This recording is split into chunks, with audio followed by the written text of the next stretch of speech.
ಈಗ ಪುರುಷರಾಗಿರ್ಬೋದು, ಮಹಿಳೆಯರಾಗಿರ್ಬೋದು ಎಲ್ಲರ ಫೇಸಲ್ಲೂ ಕೂಡ ಪಿಂಪಲ್ಸ್ ಕಾಮನ್ ಆಗಿಬಿಟ್ಟಿರುತ್ತೆ. ಒಂದು ಏನಿದೆ ಅಂತ ಹೇಳಿದ್ರೆ ಕಾಸ್ಟ್ಲಿ ಈ ಕ್ರೀಮ್‌ನ ಯೂಸ್ ಮಾಡಿದ್ರೆ ಪಿಂಪಲ್ಸ್‌ಗಳು ಆಗೋದಿಲ್ಲ ಅಂತ ಇದೆ. ನಿಜಕ್ಕೂ ಹೌದಾ ಡಾಕ್ಟರ್? ಈ ಪಿಂಪಲ್ ಟ್ರೀಟ್ಮೆಂಟ್ ಅನ್ನೋದು ಕ್ರೀಮ್ ಕಾಸ್ಟ್ ಮೇಲೆ ಡಿಪೆಂಡ್ ಆಗಲ್ಲ. ಸೊ ಯಾರಿಗೆ ಪಿಂಪಲ್ಸ್ ಇರುತ್ತೆ ಅವ್ರಿಗೆ ಇವಾಗ ಟೀನೇಜ್ ಇರ್ಬೋದು.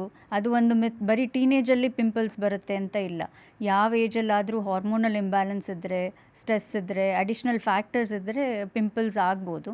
ಸೊ ಪಿಂಪಲ್ಸ್ ಜಾಸ್ತಿ ಇದ್ದರೆ ಅದು ಯಾವ ಟೈಪ್ ಪಿಂಪಲ್ಸ್ ಇದೆ, ಅವರ ಸ್ಕಿನ್ ಟೈಪ್ ಏನು, ಅವರು ಮಾಡ್ತಿರೋ ಸ್ಕಿನ್ ಕೇರ್ ರುಟೀನ್ ಏನು, ಅವ್ರು ಯೂಸ್ ಮಾಡ್ತಿರೋ ಸ್ಕಿನ್ ಪ್ರಾಡಕ್ಟ್ಸ್ ಅದಕ್ಕೆ ಆ್ಯಡ್ ಆಗ್ತಿದೆಯಾ, ಅವೆಲ್ಲ ಚೆಕ್ ಮಾಡಿ ನಾವು ಟ್ರೀಟ್ಮೆಂಟ್ ಶುರು ಮಾಡ್ತೀವಿ. Every patient is different. Acne treatment ಕೂಡ ಒಂದು ಪೇಷಂಟ್ಗೆ ಸೂಟ್ ಆಗಿದ್ದು ಇನ್ನೊಂದು ಪೇಷಂಟ್ಗೆ ಸೂಟ್ ಆಗಲ್ಲ. ಸೊ ಅವರ ಸ್ಕಿನ್ ಟೈಪು, ಆ್ಯಕ್ನೆ ಫಾರ್ಮ್, ಇದು ಏನು ಪಿಂಪಲ್ಸ್ ಇದೆ ಅವೆಲ್ಲ ನೋಡಿ ಅವ್ರಿಗೆ ಸೂಟ್ ಆಗೋ ಪ್ರಾಡಕ್ಟ್ಸ್ ಮಾತ್ರ ಯೂಸ್ ಮಾಡಬೇಕು.